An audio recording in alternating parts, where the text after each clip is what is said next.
혹시 끝나지 않는 하루에 갇힌 것 같은 느낌을 받은 적이 있나요? 새로운 삶의 문턱, 바로 문 앞에 서 있는데, 당신의 깊은 곳에서 태어난 보이지 않는 힘이 마지막 결정적인 순간에 손잡이에서 당신의 손을 떼어내는 것을요. 당신은 이것을 반복되는 하루라고 말하고 미루는 습관, 게으름, 의지력 부족이라고 부릅니다. 하지만 이것들은 거짓된 이름입니다. 이것들은 당신을 자기 비난의 미로 속으로 더 깊이 끌어들이는 거짓된 지도에 새겨진 꼬리표일 뿐입니다. 이 내면의 방해 공작을 진정으로 이해하기 위해 우리는 이 지도를 버리고 영혼의 위대한 지도, 제작자 칼 구스타프 융기 우리에게 남긴 우리 정신의 비밀 설계도를 들여다봐야 합니다. 다음 1시간 동안 우리는 이 문제를 단순히 분석하는 데 그치지 않을 것입니다. 우리는 3가지 정확한 단계를 밟을 것입니다. 당신은 당신의 뇌가 왜 당신의 좋은 의도를 방해하면서 실제로는 당신을 구하려고 하는지 이해하게 될 것입니다. 당신은 이 마비 상태가 당신 앞에 어떤 위대한 과제를 제시하는지 알게 될 것입니다. 그리고 가장 중요한 것은 당신은 이 내면의 수호자와 싸우지 않고 현명한 동맹을 맺어 그를 이길 수 있는 열쇠를 얻게 될 것입니다. 만약 당신이 자신과 싸우는 것을 멈추고 자신을 이해하기 시작할 준비가 되었다면 우리의 내면으로의 여정은 시작됩니다. 바로 지금 잠시 멈춰봅시다. 깊고 느린 숨을 쉽시다. 그리고 극도로 정직해집시다. 적어도 여기 이 공간에서 자신과 단둘이 있을 때만이라도요. 오늘 아침을 떠올려 보세요. 잠을 깨우는 것이 아니라 어쩌면 더 현실적인 다른 삶에서 당신을 끄집어내는 듯한 알람 소리. 혀끝에 닿는 아침 커피의 맛은 더 이상 즐거움의 의식이 아니라 예측 가능한 움직임을 계속하기 위해 기계에 붓는 연료일 뿐입니다. 이 맛에는 더 이상 아라비카의 향이 없고 끝없는 월요일의 뒷맛만 남아 있습니다. 매일 다니는 익숙한 길은 더 이상 길처럼 느껴지지 않습니다. 그것은 바퀴 자국입니다. 당신 삶의 땅에 깊게 파인 당신의 발은 운명적이고 자동적인 복종으로 그 안으로 들어섭니다. 당신은 모든 모퉁이, 아스팔트의 모든 균열을 알고 있으며 이 알은 위로가 아니라 질식시킵니다. 화면에 비친 세상으로 통하는 유일한 창이 되었지만 그 창밖의 풍경은 결코 변하지 않습니다. 그리고 여기 가장 잔인한 역설이 있습니다. 객관적으로는 모든 것이 좋습니다. 청구서는 지불되었고 머리 위에는 지붕이 있으며 당신의 삶에는 진짜 보이는 폭풍이 없지만 당신은 이 절대적인 고요함 속에서 서서히 가라앉고 있습니다. 안전은 타협과 나중으로 미뤄진 결정들로 벽이 세워진 감옥이 되었습니다. 그리고 바로 이 편안함이 질식처럼 느껴집니다. 이 외적인 평온의 표면 아래 어딘가 갈비뼈 깊은 곳에 조용한 공황이 살고 있습니다. 그것은 비명이 아니라 거의 들리지 않는 끊임없는 윙윙거림입니다. 당신이 다른 사람의 고통스러울 정도로 익숙한 삶에 대한 영화를 보고 있는 듯한 느낌. 당신은 올바른 말을 하고 올바른 제스처를 하지만 자신의 잔치에서 유령처럼 느껴집니다. 그리고 벽에 걸린 달력. 그것은 더 이상 미래의 지도가 아닙니다. 그것은 천천히 하루하루 당신의 유일하고 소중한 삶을 먹어치우는 포식자처럼 당신을 바라봅니다. 그리고 만약 이 말 중 단 하나라도 당신의 영혼에 울림을 주었다면 지금 저를 들어주십시오. 머리가 아니라 당신의 온 존재로 들어주십시오. 알아두세요. 당신은 부서지지 않았습니다. 당신은 게으르지 않습니다. 그리고 당신은 이 감정 속에서 결코 혼자가 아닙니다. 당신이 아마도 짊어지고 있는 그 무거운 죄책감, 당신에게 무언가 잘못되었다는 생각은 오늘 우리가 파괴해야 할 가장 중요하고 가장 유독한 신화입니다. 당신의 경험은 결함의 표시가 아니라 편안한 감옥에서 잠들기를 거부하는 살아있는 영혼의 표시입니다. 진정으로 부서진 사람은 이 갈망을 느끼지 못했을 것입니다. 그는 체념했을 것입니다. 당신의 고통, 당신의 무기력, 당신의 내면의 마비는 독이 든 공기를 마시기를 거부하는 건강한 유기체의 포효입니다. 그것은 당신이 되어야 했던 사람을 기억하는 당신의 깊은 자아의 외침입니다. 그것은 당신이 어제를 단순히 반복하는 것보다 더 큰 것을 위해 창조되었다는 것을 압니다. 당신의 무기력은 감정의 무죄가 아닙니다. 그것은 역설적인 충성의 행위입니다. 당신이 아마도 안전과 예측 가능성을 위해 배신했을지도 모르는 당신의 거대하고 요구되지 않은 부분에 대한 충성. 그것은 의미 없는 날들을 생산하는 공장에서 일하기를 거부하는 영혼의 일종의 파업입니다. 그러니 알아두세요. 이 상태는 당신의 적이 아닙니다. 그것은 당신의 가장 정직한 동맹입니다. 그리고 이제 우리가 이 싸움터에서 비난과 수치심의 중화기를 치웠으니 잠시 거의 신성모독적인 생각을 해보시길 부탁드립니다. 처음에는 터무니없어 보일 수 있는 생각이지만 낯선 옷을 입어보듯 그냥 한번 시도해 보시길 바랍니다. 만약 당신이 변하는 것을 방해하는 바로 그 힘, 문에서 당신을 뒤로 잡아당기는 그 보이지 않는 손이 당신의 적이 아니라면 어떨까요? 만약 당신이 수년간 저주하고 이기려 했던 이 내면의 방해꾼이 사실은 당신의 가장 헌신적이지만 완전히 눈먼 보호자라면 어떨까요? 그의 끈기를 생각해 보세요. 아기는 좀처럼 그렇게 일관되지 않습니다. 자기 혐오는 좀처럼 그렇게 지칠 줄 모르는 에너지를 갖지 않습니다. 그렇게 작동하는 것은 오직 절대적이고 비록 완전히 왜곡되었을지라도 헌신뿐입니다. 만약 그가 당신을 보호하고 있다면 어떨까요? 그가 생각하기에 새로운 삶의 문턱 너머에 기다리고 있는 혼돈으로부터 당신을 보호하고 있다면 가능한 실패에 날카롭고 베는 듯한 고통으로부터 혹은 더 무서운 것은 성공의 눈부신 빛과 그것이 가져오는 거대한 책임으로부터 만약 당신이 중요한 발걸음을 미룰 때마다 그것이 당신의 약점이 아니라 미지의 위협 앞에서 문을 막으려는 그의 공황적인 시도라면 어떨까요? 만약 모든 자기 파괴 행위가 배신의 행위가 아니라 어설프고 절박한 사랑의 행위라면 어떨까요? 자신이 아는 세상을 잃는 것을 죽도록 두려워하는 당신의 일부에 대한 사랑. 비록 그 세상이 감옥일지라도요. 이 생각, 보호자에 대한 생각, 적이 아니라는 생각은 모든 것을 바꿉니다. 그것은 전쟁터를 협상실로 바꿉니다. 하지만 이 방에 들어가 대화를 시작하려면 먼저 이 보호자가 어떤 언어로 말하는지 이해해야 합니다. 그리고 그의 언어는 우리가 알아들을 수 없습니다. 왜냐하면 우리의 귀는 낡고 생명력을 잃은 생각들의 소음으로 가득 차 있기 때문입니다. 그리고 이 눈먼 보호자의 논리를 이해하기 위해 우리는 먼저 우리가 오랫동안 출구를 찾으려 했던 그 거짓된 지도들을 무자비하게 비춰봐야 합니다. 게으름, 약함, 죄책감이라는 글씨로 가득한 지도들. 우리는 우리의 신념의 무기고를 점검하고 우리가 오랫동안 그리고 헛되이 우리 자신과 싸워온 녹슨 무기를 버려야 합니다. 이것은 필요한 작업입니다.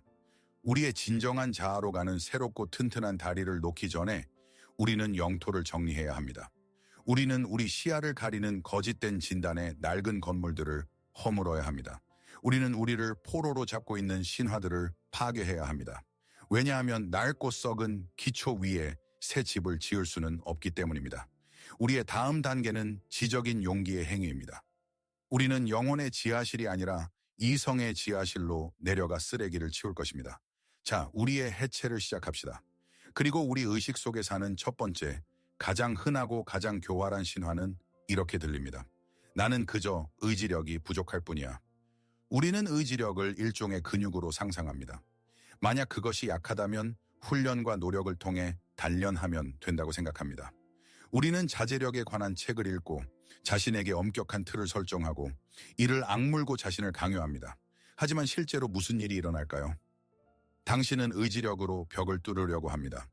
이것은 마치 연료 탱크에 휘발유가 없을 때 차를 밀어서 시동을 걸려는 것과 같습니다. 당신은 엄청나게 강할 수 있고 친구들을 부를 수 있고 완전히 지칠 때까지 허리가 부러지고 피땀을 흘릴 때까지 밀 수 있습니다. 하지만 차는 움직이지 않을 것입니다. 왜냐하면 문제는 미는 힘의 부족이 아니라 내부 연료의 부재이기 때문입니다. 그리고 그렇게 당신은 악순환에 빠집니다. 당신은 힘을 사용하려 하고 실패하고 자신을 약하다고 탓하고 이 죄책감은 당신의 마지막 힘마저 아사가 다음 시도를 더욱 절망적으로 만듭니다. 두 번째 신화는 더욱 유독합니다. 그것은 판결처럼 들립니다. 나는 그냥 게으를 뿐이야. 표현이 어떻게 바뀌는지 주목하세요. 이것은 더 이상 의지력의 경우처럼 자원의 부족이 아닙니다. 이것은 당신의 본질에 대한 정의, 당신의 성격에 대한 진단입니다. 이것은 도덕적 결함에 대한 신화입니다. 그리고 그것은 절대적인 막다른 길입니다. 왜냐하면 만약 당신이 게으름이 당신 성격의 본질적인 부분이라고 믿는다면 당신은 무엇을 할 수 있을까요? 당신은 자신을 해고할 수 없습니다. 이 신화는 모든 분석 시도를 마비시킵니다. 왜냐하면 그것은 모든 질문에 간단하지만 치명적인 답을 주기 때문입니다. 왜 시작하지 않았지? 왜냐하면 나는 게으르니까. 이야기 끝. 이것은 조용하고 영혼을 갉아먹는 수치심으로 이어지는 지적인 항복입니다. 그리고 마지막으로 세 번째 신화는 영원한 탐색에 대한 신화입니다. 나는 그저 올바른 동기부여가 필요할 뿐이야. 우리는 그것을 어디에서나 찾습니다. 구루들의 연설에서, 영감을 주는 비디오에서, 성공 사례에서. 우리는 마침내 엔진을 작동시킬 신호, 완벽한 순간, 마법 같은 발길질을 기다립니다. 하지만 이것은 수동적인 기다림의 함정입니다. 외부에서 오는 동기부여는 불꽃이지 불이 아닙니다. 그것은 밝게 타오를 수 있지만 만약 당신 안에 브레이크를 밟고 있는 바로 그 눈먼 보호자가 앉아 있다면 이 불꽃은 아무것도 태우지 못하고 꺼져버릴 것입니다. 당신은 내부 저항이 문제라는 것을 이해하지 못한 채 외부 자극을 찾고 있습니다. 이 모든 신화들은 단지 다른 방식으로 엉뚱한 곳을 바라보는 것일 뿐입니다. 그것들은 우리가 증상과 싸우게 만들고 병을 완전히 무시하게 만듭니다. 자, 만약 의지력, 게으름, 동기부여가 거짓된 목표라면 우리는 어디를 봐야 할까요? 우리는 진단에서 근본적인 실수를 저지르고 있습니다. 우리는 화재 경보기의 울음소리를 실제 화재로 착각하고 있습니다. 새롭고 해방적인 아이디어를 제안하겠습니다. 당신의 상태, 무기력, 미루는 습관, 자기 파괴는 병이 아닙니다. 그것은 증상입니다. 그것은 열입니다. 영혼의 열병입니다. 몸의 온도가 무엇인지 생각해 보세요. 감염이 몸에 들어오면 면역 체계는 온도를 높입니다. 열은 유쾌하지 않고 지치게 하고 고통을 가져옵니다. 하지만 그것은 적이 아닙니다. 그것은 방어 반응입니다. 그것은 당신의 몸이 살아있고 싸우고 있으며 이물질을 파괴하기 위해 모든 자원을 동원했다는 신호입니다. 열이 우리를 죽이는 것이 아니라 그것이 싸우는 감염이 우리를 죽입니다.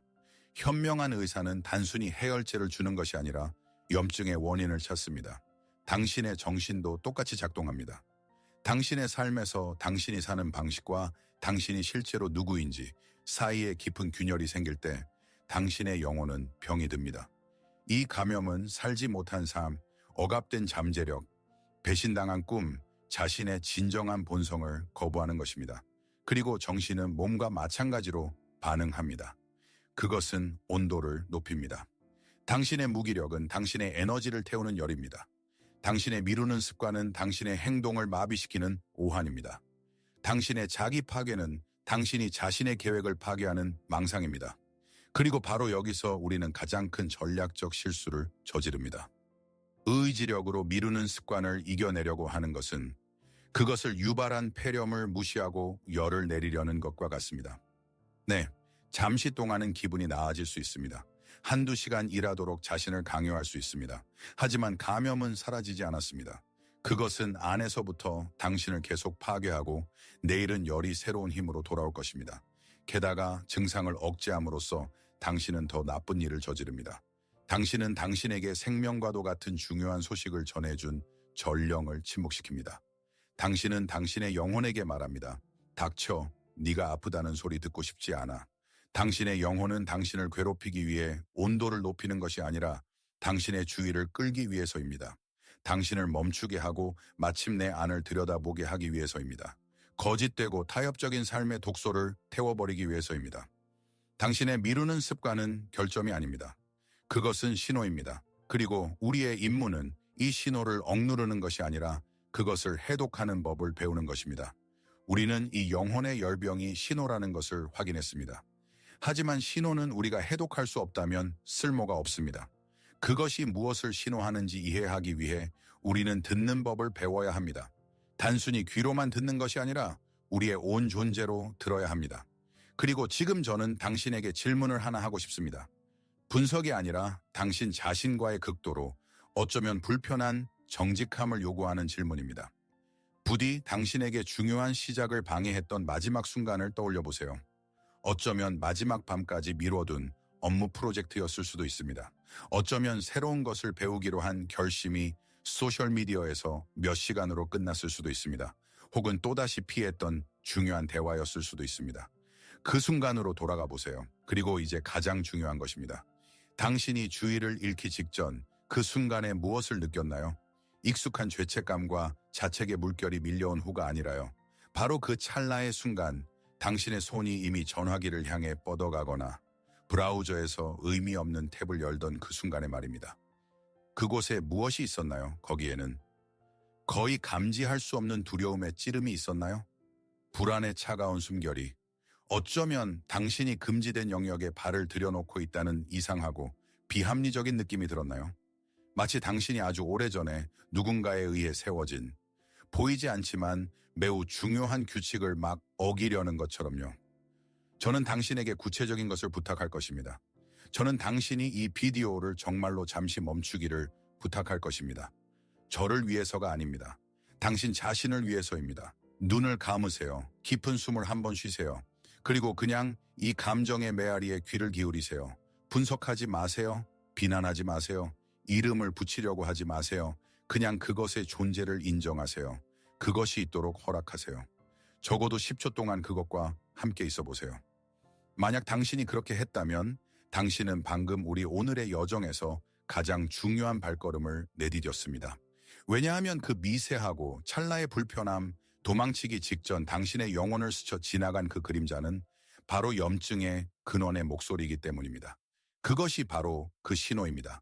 그것은 단순한 우연한 감정이 아닙니다. 그 안에는 당신의 내면 세계의 모든 지도가 담겨 있습니다.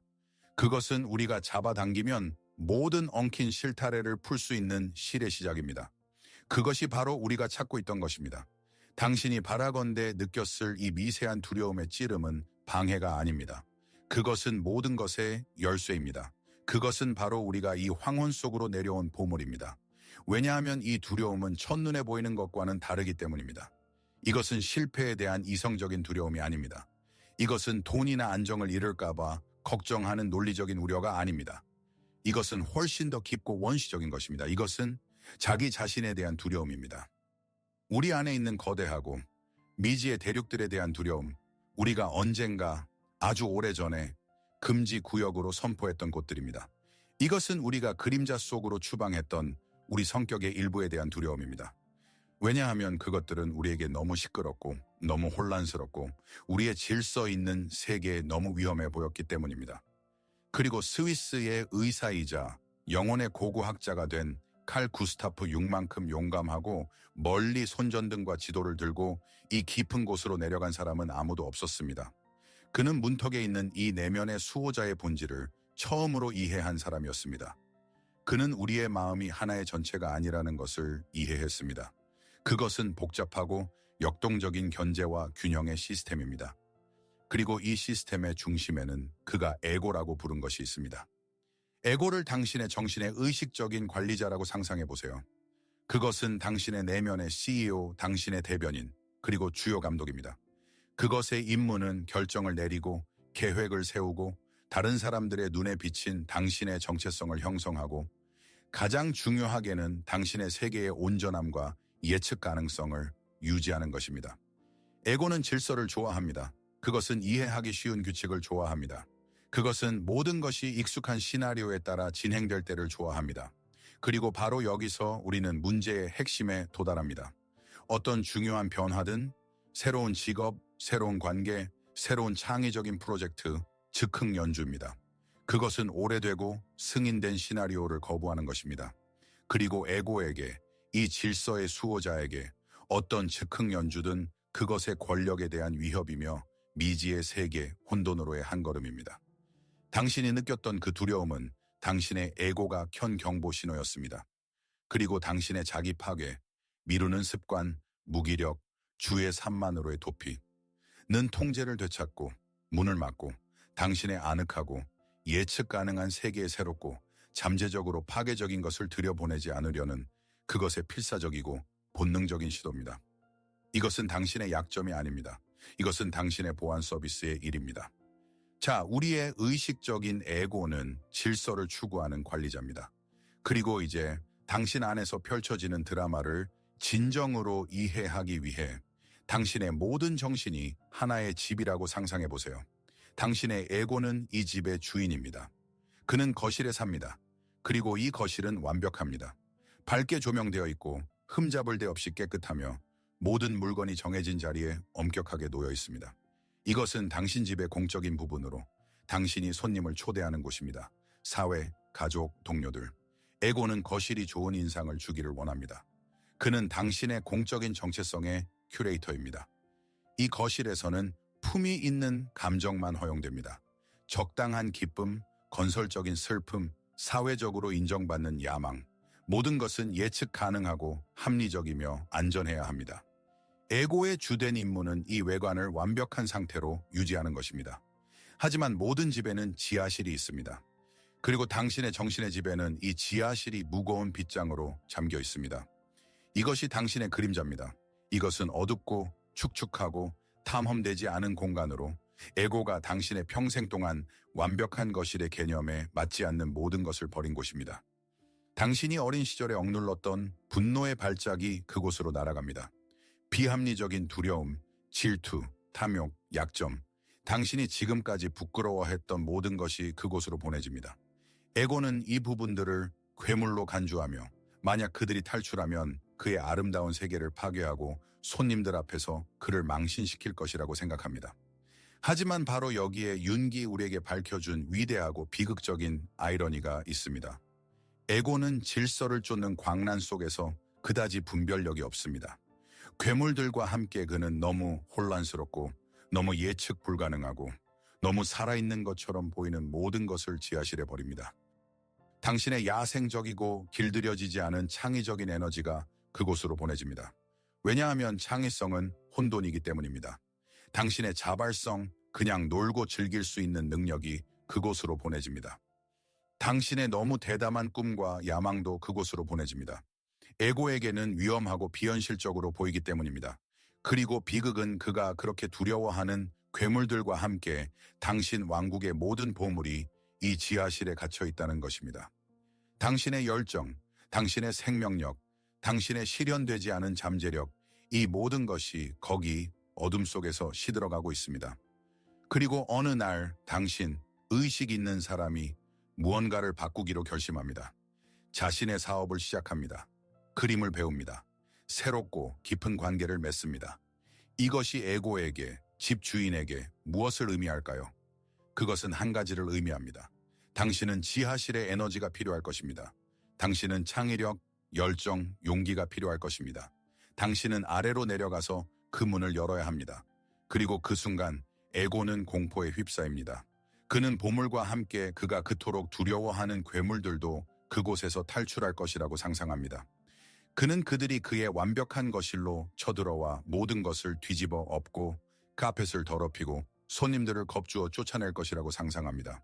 그리고 그는 자신이 가장 중요한 일이라고 생각하는 것을 합니다. 그는 자신을 방어하기 시작합니다. 당신의 자기 파괴는 에고가 온몸으로 지하실 문에 기대어 그것을 닫으려고 애쓰는 것과 다름없습니다. 당신의 미루는 습관은 경첩의 삐걱거림과 빗장에 긁히는 소리입니다. 그리고 당신의 무기력과 피로는 그것은 에너지 부족이 아닙니다. 그것은 당신의 모든 엄청난 에너지가 단 하나의 지치게 하는 과제에 집중되어 있기 때문입니다. 지하실 문을 닫아두는 것, 당신은 게으르지 않습니다. 당신은 엄청나게 바쁩니다. 당신은 자신과의 내전에 바쁩니다. 이 에고와 그림자의 역학은 추상적으로 보일 수 있습니다. 실제 알아볼 수 있는 삶에서 어떻게 펼쳐지는지 살펴봅시다. 사라의 이야기를 들려드리겠습니다. 사라는 완벽한 회계사입니다. 그녀의 세계는 모든 차변이 대변과 일치하는 완벽하게 조정된 표의 세계입니다. 그녀의 책상은 흠잡을 데 없습니다. 그녀의 경력은 안정성과 책임감의 본보기입니다. 동료들은 그녀를 존경하고 경영진은 그녀를 높이 평가합니다. 그녀의 삶은 밖에서 보면 바로 그 깨끗하고 빛으로 가득 찬 것입니다. 그것은 스위스 시계처럼 예측 가능하고 똑같이 신뢰할 수 있습니다. 하지만 저녁이 되어 사무실의 웅성거림이 잦아들면 사라는 조용하고 둔한 갈망을 느낍니다. 마치 두꺼운 유리돔 아래에서 사는 것 같은 느낌입니다. 그녀의 컴퓨터에는 비밀번호로 보호된 비밀 폴더가 있습니다. 그 안에는 수백 장의 야생 영국 정원 사진, 고산 암석 정원 스케치, 토양 특성에 관한 기사들이 있습니다. 사라는 조경 디자이너가 되는 것을 꿈꿉니다. 그녀는 땅 살아있는 식물들의 혼돈, 자연의 예측 불가능성에 이끌립니다. 그녀의 질서 있는 삶과 완전히 반대되는 모든 것에 말입니다.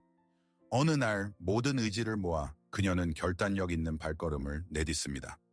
그녀는 조경 디자인에 관한 권위 있는 온라인 강좌에 상당한 금액을 지출합니다. 저녁에 그녀는 좋아하는 차를 끓이고 완벽한 책상에 앉아 노트북을 열고 첫 번째 강의 페이지로 들어갑니다. 그리고 바로 그 순간 설명할 수 없는 납처럼 무거운 무기력의 물결이 그녀를 덮칩니다. 숫자와 함께 일할 때 그렇게 날카롭고 명확했던 그녀의 뇌는 갑자기 끈적거리고 흐릿해집니다. 생각이 엉킵니다. 강좌 화면은 거의 물리적인 위협을 발산하기 시작합니다.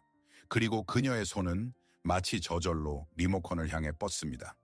다음 3시간 동안 그녀는 의미 없는 드라마를 보며 다른 사람들의 이야기에 마취에 빠져들고 그 배경에는 익숙한 죄책감이 그녀를 갉아먹습니다.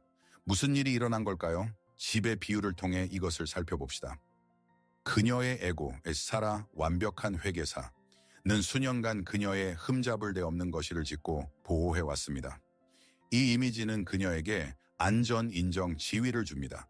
그리고 그녀의 그림자, 사라 야생 정원사는 지하실에 갇혀 있습니다. 그녀는 흙냄새를 풍기고 충동적이며 손을 더럽힐 준비가 되어 있고 혼돈과 실수를 두려워하지 않습니다. 사라가 강좌 페이지를 열었을 때 그녀의 에고는 경보를 울렸습니다. 그것은 그녀가 지하실 자물쇠에 열쇠를 꽂는 것과 같았습니다. 그녀의 에고, 그녀의 내면의 회계사는 이 더럽고 예측 불가능하고 경박한 그녀의 성격 일부가 밖으로 나와 그가 그토록 공들여 쌓아 올린 모든 것을 파괴할 것이라는 생각에 공포에 질렸습니다. 그리고 에고는 방어를 위해 모든 에너지를 동원했습니다. 사라가 느꼈던 그 압도적인 무기력은 게으름이 아니었습니다. 그것은 엄청난 내면의 마찰에서 나오는 연기였습니다. 그것은 그녀의 모든 정신 에너지가 지하실 문을 닫아두기 위해 던져진 것이었습니다. 그녀의 미루는 습관은 도덕적 실패가 아니라 그녀가 오랫동안 유일하게 가능하다고 여겼던 자신의 이미지에 대한 필사적인 충성의 행위였습니다. 그리고 만약 사라의 이야기가 당신에게 작은 메아리라도 남겼다면 그것은 그녀의 이야기가 당신의 이야기이기 때문입니다. 단지 다른 언어로 이야기되었을 뿐입니다. 그녀의 내면의 갈등은 보편적인 인간 드라마입니다. 우리 각자에게는 사라가 있습니다. 우리 각자에게는 우리의 내면의 예술가를 죽도록 두려워하는 내면의 회계사가 있습니다. 우리의 내면의 실용주의자는 우리의 내면의 몽상가를 경멸의 눈으로 바라봅니다. 우리의 내면의 착한 아이는 우리의 내면의 반항아를 두려워합니다. 그리고 이제 저는 당신이 당신 자신의 집을 들여다보기를 부탁합니다. 잠시 관객이 되는 것을 멈추고 탐험가가 되어보세요. 당신의 에고는 어떤 완벽한 것을 지었나요? 당신은 어떤 역할을 너무 오랫동안 너무 완벽하게 연기해서 그것이 거의 완전히 당신의 진짜 모습을 대체했나요? 자신의 번아웃을 감수하면서까지 결코 실망시키지 않는 책임감 있는 직원의 역할. 수십 년 전에 정해진 규칙에 따라 여전히 사는 착한 아들 또는 배려심 깊은 딸의 역할. 어떤 어리석음이나 즉흥적인 충동도 허용하지 않는 이성적이고 진지한 사람의 역할. 당신의 거실의 불문율은 무엇인가요? 그 안에서 엄격하게 금지된 것은 무엇인가요? 취약성, 분노, 큰 웃음, 돈을 벌지 않고 측정 가능한 결과를 낳지 않는 쓸모없는 취미, 실수할 권리, 끊임없이 더 나은 사람이 되기보다는 그냥 존재할 권리. 자, 당신의 반복되는 하루, 우리가 처음에 이야기했던 바로 그 갇힌 느낌은 바로 당신의 완벽하게 정돈되고 죽을 만큼 예측 가능한 것일입니다. 그것은 집의 나머지 부분이 어둠에 잠겨 있는 동안 단 하나의 방에서 질서를 유지하는 끝없는 의식입니다. 그리고 그 둔한 그리움, 그 무기력, 갈비뼈 아래의 그 조용한 공황은 지하실에서 들려오는 윙윙거림에 지나지 않습니다. 그것은 거기에 갇힌 삶의 진동입니다. 그것은 당신이 부서졌다는 신호가 아닙니다. 오히려 그 반대입니다. 그것은 당신의 지하실에 아직 누군가가 살아있다는 가장 확실한 신호입니다. 거기 어둠 속에서 당신의 미청구된 에너지, 당신의 잠재력, 당신의 용기, 당신의 열정이 여전히 시들어가고 있다는 것입니다. 그리고 하루가 끝날 무렵 당신을 덮치는 그 엄청난 피로는 이해하세요. 그것은 삶의 피로가 아닙니다. 그것은 일의 피로가 아닙니다. 그것은 당신의 에고가 지하실의 무거운 참나무 문을 닫아두기 위해 매 순간 수행하는 보이지 않는 엄청난 비인간적인 피로입니다. 당신은 아무것도 하지 않아서 지친 것이 아니라 세상에서 가장 힘든 일을 하고 있기 때문입니다. 자신을 억제하는 것. 당신은 그의 존재를 느낍니다. 당신은 그의 끈질기고 지치게 하는 압력을 문에서 느낍니다.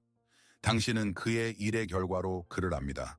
당신의 미뤄진 일들과 놓친 기회들로. 하지만 당신은 그를 진정으로 듣기 위해 잠시 멈춘 적이 있습니까? 그와 논쟁하지 않고, 그를 저주하지 않고, 그냥 듣기 위해서요. 당신은 당신의 내면의 역학을 보았습니다. 이제 다음 결정적인 단계로 나아갑시다. 당신의 내면의 수호자에게 목소리를 줍시다. 그리고 이제 또 다른, 더 깊은 질문입니다. 만약 당신의 변화에 대한 저항, 당신의 내면의 방해꾼이 말할 수 있다면 그것은 정확히 무엇으로부터 당신을 보호하려고 할까요? 당신이 이 잠긴 지하실 문에 귀를 대고 그의 속삭임을 들을 수 있다고 상상해 보세요. 그는 무엇을 말할까요? 그는 당신의 실패를 두려워한다고 속삭일까요? 당신이 시도했지만 실패했다는 것을 모두가 보게 될 굴욕적인 순간을 두려워할까요? 다른 사람들의 눈에 비친 비난, 조롱, 동정을 두려워할까요? 당신이 사실은 사기꾼이라는 최악의 두려움을 확인하는 것을 두려워할까요? 아니면 어쩌면 그는 훨씬 더 역설적인 것에 대해 속삭일까요? 어쩌면 그는 당신의 성공을 두려워할까요? 만약 당신이 모든 것을 해낸다면 당신에게 쏟아질 그 눈부신 빛을 두려워할까요? 성공과 함께 올 그 엄청난 책임을 두려워할까요? 왜냐하면 당신이 가만히 있는 동안에는 당신에게 요구되는 것이 거의 없기 때문입니다. 하지만 성공은 영원히 기준을 높입니다. 그리고 당신의 수호자는 이 새로운 높이에 겁을 먹습니다. 아니면 그의 두려움은 더 깊을까요? 어쩌면 그는 실패나 성공이 아니라 과정 자체를 두려워할까요? 만약 당신이 이 문을 연다면 당신의 질서 있는 삶에 필연적으로 닥칠 혼돈을 두려워할까요? 통제, 안정, 예측 가능성을 잃는 것을 두려워할까요? 지하실에서 터져나온 창의적인 에너지가 그가 오랫동안 지켜온 그 연약하지만 익숙한 것이를 잿더미로 만들까봐 두려워할까요? 이제 저는 당신에게 용감한 일을 해보라고 요청하고 싶습니다. 불편하게 느껴질 수 있지만 위대한 내면의 힘의 행위인 일입니다. 저는 당신이 이 비디오 아래의 댓글 섹션으로 내려가기를 요청합니다. 그리고 당신의 내면의 수호자에게 목소리를 주세요. 그가 속삭이는 것을 쓰세요. 긴 이야기는 필요 없습니다. 한 문장. 내 수호자는 내가 책임을 감당하지 못할까봐 두려워한다. 내 수호자는 내가 시작하면 내가 가진 안전을 잃을까봐 두려워한다. 내 수호자는 모두가 내가 진짜 어떤 사람인지 알게 될까봐 두려워한다. 이것을 우리를 위해서가 아니라 당신 자신을 위해서 하세요. 모호한 감정을 명확한 단어로 바꾸는 바로 그 언어화 행위는 그림자를 빛으로 가져옵니다. 그리고 그러면 놀라운 일이 일어날 것입니다. 당신은 다른 사람들의 댓글을 읽기 시작할 것입니다. 그리고 당신은 다른 나라의 낯선 사람의 손으로 쓰여진 당신의 가장 내밀하고 가장 부끄러운 두려움을 보게 될 것입니다. 그리고 그 순간 외로움의 족쇄는 풀릴 것입니다. 이 비디오 아래의 단순히 댓글 섹션이 아니라 안전하고 신성한 공간을 만들어 봅시다. 비난의 두려움 없이 이 그림자들을 빛으로 가져올 수 있는 공간. 우리가 집단적으로 네, 저도 그것이 두렵습니다. 라고 인정할 수 있는 공간. 왜냐하면 이름을 부여받고 존중받으며 들은 그림자는 괴물이기를 멈추고 동맹으로의 느린 변신을 시작하기 때문입니다. 자, 우리는 무대의 뒤를 들여다보았습니다. 우리는 겁에 질린 수호자, 우리의 내면의 관리자를 보았습니다. 그는 좋은 의도로 우리를 포로로 잡고 있습니다. 우리는 그의 두려움에 이름을 붙였습니다. 그리고 이제 우리는 우리 여정 전체에서 가장 중요하고 가장 해방적인 발걸음을 내디딜 것입니다. 우리는 문제 자체에 대한 우리의 태도를 완전히 바꿀 것입니다. 주의 깊게 들으십시오. 당신의 자기 파괴는 저주가 아닙니다. 그것은 당신의 가장 정확한 진단아입니다. 당신의 미루는 습관은 당신의 약점이 아닙니다. 그것은 당신의 가장 충실한 스승입니다. 당신이 그토록 싫어하는 그 내면의 마비는 벽이 아니라 이정표입니다. 나침반을 상상해 보세요. 당신의 저항, 새로운 시작에 대한 당신의 두려움은 이 나침반의 바늘입니다. 그리고 그것은 무질서하게 회전하지 않습니다. 그것은 항상 놀랍고 거의 신비로운 정확성으로 같은 것을 가리킵니다. 그것은 떨리며 당신의 내면의 집에서 당신이 반드시 들어가야 할 바로 그 문을 정확하게 가리킵니다. 그것은 즉각적인 치유와 통합이 필요한 당신 삶의 측면을 가리킵니다. 당신은 당신의 다음 성장 지점이 무엇인지 알고 싶습니까? 당신이 가장 많이 피하는 것을 보세요. 여기서 우리는 심리학과 신화학의 가장 위대한 법칙 중 하나에 도달합니다. 당신의 가장 큰 두려움의 장소는 당신의 가장 큰 보물의 장소입니다. 동굴을 지키는 그 용은 항상 금더미 위에 앉아 있습니다. 당신의 상처는 단순한 상처가 아닙니다. 그것은 포털입니다. 당신이 살아남기 위해 자신에게서 잘라내야 했던 그 힘으로 가는 포털입니다. 영혼, 당신의 깊은 자아는 당신의 의식적인 에고보다 무한히 현명합니다. 그리고 그것은 이 위기, 이 견딜 수 없는 반복되는 하루를 이용하여 당신을 마침내 성장하게 만듭니다. 그것은 당신이 당신의 작고 안전한 거실에서 가구를 끝없이 재배치하는데 너무 몰두하여 집의 나머지 부분이 황폐해지는 것을 봅니다. 그리고 영혼은 견딜 수 없는 조건, 무기력, 갈망, 의미상실, 을 만들어 당신이 이 무의미한 소란을 멈추고 손전등을 들고 마침내 지하실로 내려가도록 강요합니다. 그것은 당신을 당신의 그림자로 밀어붙이는 것이 아니라 당신이 거기서 잊혀졌지만 생명의 필수적인 자신을 찾도록 하기 위해서입니다. 그리고 이 지하실에서 당신이 찾을 것은 버려야 할 쓰레기가 아닙니다. 융근 고대 연금술사들을 따라 위대한 진리를 이해했습니다. 그림자는 원초 물질입니다. 그것은 금의 잠재력을 품고 있는 검고 무겁고 볼품없는 납입니다. 당신의 임무는 이 어둠과 싸우는 것이 아니라 그것을 추방하는 것이 아니라 당신 영혼의 연금술사가 되는 것입니다. 당신의 임무는 존중과 호기심을 가지고 아래로 내려가 이 납을 당신의 개인적인 온전함의 금으로 바꾸는 위대한 작업을 시작하는 것입니다. 만약 당신의 자기 파괴가 문을 가리키는 나침반이라면 그 바늘을 부러뜨리려는 것은 어리석은 짓입니다. 현명한 것은 지도를 읽는 법을 배우고 그 문이 왜 그렇게 중요한지 이해하는 것입니다. 그리고 이것은 무지막지한 힘이 아니라 완전히 다른, 더 섬세하고 현명한 접근 방식을 요구합니다. 당신의 의식적인 삶 내내 당신은 아마도 싸우려고 했을 것입니다. 당신은 미루는 습관을 이기려고 했고 무기력을 극복하려고 했고 자신을 강요했습니다. 하지만 당신은 힘으로 당신의 에고를 이길 수 없습니다. 이것은 당신의 정신 내의 내전이며 승자는 없을 것이고 당신은 항상 패배할 것입니다. 왜냐고요? 왜냐하면 에고는 현 정부이기 때문입니다. 그것은 군대, 당신의 의지를 통제합니다. 그것은 자원, 당신의 에너지와 주의력을 관리합니다. 그것과 싸우는 것은 당신 자신의 시스템의 모든 힘을 그 중심에 대항하여 사용하는 것을 의미합니다. 이것은 당신의 자존감에 불타버린 땅과 완전한 탈진만을 남기는 보장된 패배입니다. 이 싸움에서 질 때마다 당신은 에고의 믿음, 즉 어떤 변화든 위험하고 고통으로 이어진다는 믿음만을 강화할 뿐입니다. 그러므로 길은 싸움에 있지 않고 통합에 있습니다. 혁명에 있지 않고 협상에 있습니다. 당신은 당신의 역할을 바꿔야 합니다. 존재하지 않는 적을 이기겠다는 생각에 사로잡힌 군인이기를 멈추고 외교관이 되어야 합니다. 당신의 영혼을 위한 현명하고 인내심 있고 민감한 외교관. 좋은 외교관은 무엇을 할까요? 그는 요새를 공격하지 않습니다. 그는 흰 깃발을 들고 성문으로 다가갑니다. 그는 상대방의 필요와 두려움을 연구합니다. 그는 공통점과 상호 이익이 되는 해결책을 찾습니다. 당신의 임무는 지하실 문을 부수는 것이 아니라 정중하게 두드리는 것입니다.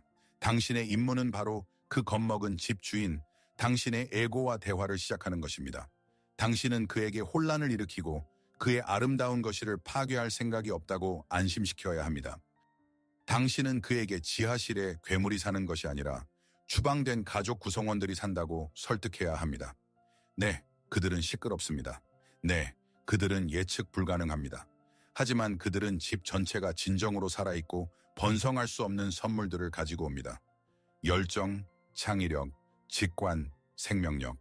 당신은 당신의 에고에게 지하실의 에너지가 없으면 그의 거실이 아무리 완벽하더라도 영원히 박물관으로 남을 것이라고 설명해야 합니다. 아름답고 살균되었지만 죽은 곳으로요. 뇌를 속이는 것은 그것을 속이는 것이 아닙니다. 그것은 그것을 적으로 대하는 것을 멈추고 겁먹었지만 중요한 파트너로 대하기 시작하는 것을 의미합니다. 당신은 너무 오랫동안 당신 자신의 땅에서 군인이었습니다. 이제는 모든 땅을 하나에 번영하는 왕국으로 통합하는 현명한 통치자가 될 때입니다. 그리고 모든 진정한 외교는 어떻게 시작될까요? 그것은 최후 통첩으로 시작되지 않고 싸우는 당사자들이 처음으로 협상 테이블에 앉아 동등하고 존중받는 발언권을 얻는 것으로 시작됩니다. 지금 우리는 당신 안에 그런 협상 테이블을 마련할 것입니다. 저는 당신에게 한 가지, 그러나 믿을 수 없을 정도로 강력한 실습을 제안하고 싶습니다. 그것을 안전한 대화 기법이라고 부릅시다. 이를 위해 당신은 펜과 종이 또는 화면에 빈 문서 외에는 아무것도 필요하지 않습니다. 이것은 당신의 영혼을 위한 외교관으로서의 첫 번째 안전한 발걸음입니다. 종이를 한 장 가져와서 두 개의 열로 나누세요. 첫 번째 열의 제목을 집주인의 목소리 또는 질서의 장관으로 정하세요. 이것은 당신의 에고를 위한 연단입니다. 당신의 임무는 이 부분에 대한 최대한의 정직함과 공감으로 당신이 계획한 변화에 대한 모든 두려움, 우려, 주장을 그 이름으로 적는 것입니다. 검열하지 마세요. 이 목소리가 완전히 말하게 하세요. 그것은 무엇을 말합니까? 만약 우리가 이것을 시작하고 실패한다면 그것은 견딜 수 없는 수치가 될 것이다. 우리는 수년간 쌓아온 안정을 잃을 것이다. 사람들은 뭐라고 할까? 그들은 우리를 미쳤다고 생각할 것이다. 우리는 이것을 할 권리가 없다. 우리에게는 의무가 있다. 이것은 너무 혼란스럽다. 우리는 통제력을 잃을 것이다. 이 목소리가 바닥까지 말하게 하세요. 그것이 고갈될 때까지. 그런 다음 두 번째 열로 이동하세요. 제목을 지하실의 목소리 또는 추방된 천재로 정하세요. 이것은 당신의 그림자를 위한 연단입니다. 그리고 이제 완전히 다른 것을 하세요. 생각하지 마세요. 단어들이 스스로 종이 위로 흘러가게 하세요. 이 부분이 무엇을 외치고 있습니까? 그것은 무엇을 원합니까? 그것은 무엇에 지쳤습니까? 나는 이 예측 가능성 속에서 숨이 막힌다. 나는 창조하고 손을 더럽히고 실수를 하고 싶다. 내게 자유의 한 모금이라도, 진짜 삶의 한 모금이라도 줘. 나는 올바른 사람이 되는 것에 지쳤다. 나는 살아있고 싶다. 우리가 어렸을 때 어떻게 꿈꿨는지 기억해. 너는 그 모든 것을 어디에 두었니? 종이에 나타날 수 있는 분노, 절망, 비합리적인 욕망을 두려워하지 마세요. 그것은 오랫동안 갇혀있던 에너지일 뿐입니다. 그리고 여기 가장 중요한 부분이 있습니다. 이 과정 동안 당신의 역할은 심판관이 되는 것이 아닙니다. 당신은 집주인의 변호사도 아니고 지하실의 목소리의 옹호자도 아닙니다. 당신은 공간입니다. 당신은 이 첫 번째 역사적인 모임의 현명하고 공정한 중재자입니다. 당신의 유일한 임무는 양쪽 모두에게 발언권을 주고 주의 깊게 존중하며 듣는 것입니다. 왜 이것이 효과가 있을까요? 왜냐하면 당신이 이 두 목소리를 머리에서 꺼내 종이에 옮기는 순간 마법이 일어나기 때문입니다. 그것들은 당신의 내면의 고통스러운 소음이기를 멈추고 연구의 대상이 됩니다. 처음으로 당신의 의식적인 에고 집주인은 지하실의 목소리가 단순히 혼돈이 아니라 생명의 필수적인 에너지의 운반자라는 것을 흑백으로 봅니다. 그리고 그림자는 차례로 처음으로 들렸다고 느낍니다. 단순히 이 목소리들을 기록하는 것만으로도 당신은 이미 당신 영혼의 건축을 바꾸고 있습니다. 당신은 이전에는 단지 귀머거리, 말 없는 벽이었던 곳에 다리를 놓고 있습니다. 이것은 통합의 첫 번째 행위입니다. 이것은 평화의 시작입니다. 이 두 개의 열로 된 연습은 단순한 기술이 아닙니다. 그것은 의식입니다. 그것은 당신의 새로운 봉사, 이 당신의 온전함에 대한 봉사의 첫 번째 행위입니다. 하지만 그것은 단지 길을 열어줄 뿐입니다. 단순하지만 절대적으로 모든 것을 바꾸는 진리를 깨닫는 길입니다. 우리는 잠긴 문과 손잡이에서 당신의 손을 떼어내는 보이지 않는 힘의 이미지로 우리의 여정을 시작했습니다. 당신은 평생 동안 아마도 그 문을 부수려고 했을 것입니다. 당신은 의지력의 공성퇴를 사용했고 동기부여의 지렛대를 찾았고 이 무의미한 포위 공격 속에서 자신을 소진했습니다. 이제 당신은 왜 그것이 효과가 없었는지 알게 되었습니다. 당신은 자신의 집에 강제로 들어가려고 했습니다. 반복되는 하루에서 벗어나는 열쇠는 더 무거운 공성퇴를 찾는 것이나 문을 부수는 것이 아닙니다. 그것은 자신 안에서 조용한 용기를 찾아 그 문에 다가가 그 안에 열쇠를 넣고 그 뒤에 있는 것에 대한 존중을 가지고 천천히 그것을 돌리는 것입니다. 그 열쇠는 무엇일까요? 어디서 찾아야 할까요? 당신은 그것을 찾을 필요가 없습니다. 그것은 항상 당신에게 있었습니다. 이 열쇠는 당신의 온전함에 대한 단순하지만 우주의 기초를 흔드는 수용입니다. 그것은 당신이 단지 당신의 밝고 정돈되고 사회적으로 인정받는 것일만이 아니라는 깊고 육체적인 인식입니다. 당신은 집 전체입니다. 온전히. 당신은 또한 당신의 어둡고 울리고 보물과 두려움으로 가득 찬 지하실입니다. 당신의 힘은 외관의 완벽함에 있는 것이 아니라 건물 전체의 견고함에 있습니다. 그리고 여기에 해방시키는 주요 진리가 있습니다. 당신은 더 나아지기 위해 자신을 버릴 필요가 없습니다. 당신은 더 깨끗하거나 더 효율적이 되기 위해 당신의 그림자를 절단할 필요가 없습니다. 이것은 외과 의사의 생각이 아니라 창조자의 생각입니다. 당신의 임무는 더 커지는 것입니다. 당신의 의식 속에 당신의 모든 부분을 위한 공간이 생길 만큼 그렇게 크고 그렇게 넓어지는 것입니다. 당신의 힘과 당신의 약점을 위해, 당신의 용기와 당신의 두려움을 위해, 당신의 빛과 당신의 어둠을 위해, 당신의 현재 위기, 당신의 무기력은 결함의 위기가 아닙니다. 그것은 성장의 위기입니다. 당신의 오래된 인격, 당신의 에고는 성장한 사람에게 어린이 옷처럼 당신에게 너무 좁아졌습니다. 영혼은 확장을 요구합니다.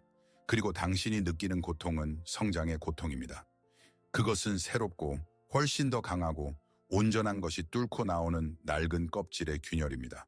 그러므로 당신 안의 전쟁에서 이기려고 애쓰지 마십시오. 당신의 임무는 왕국이 되는 것입니다.